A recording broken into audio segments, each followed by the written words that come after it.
আপনাদের কাছে কেন আমরা বিস্তারিত তথ্য সংগ্রহ করছি। আমি এর আগে ওই রাকিবুল শেখের কথা বলেছিলাম। এই কেসে অনেক বড় পর্দা ফাঁস হয়েছে। Baharampur PS case number 843/2026। এখানে এখনো পর্যন্ত 22টা ফলস অ্যাকাউন্ট পাওয়া গেছে, যেখান থেকে মহিলারা নয় পুরুষরা লক্ষ্মীর ভাণ্ডারের টাকা নিচ্ছে, এবং এটা অনেক বড় সংখ্যা হবে।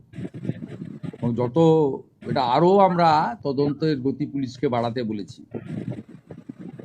22টা অ্যাকাউন্টের মধ্যে 1 account is linked to Rakibul Sheikh.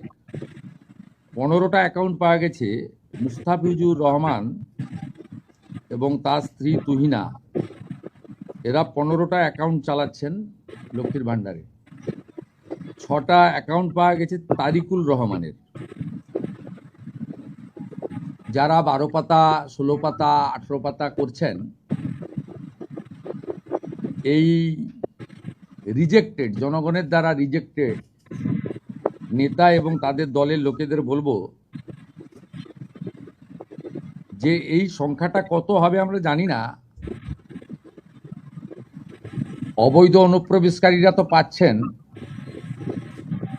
তার সাথে সাথে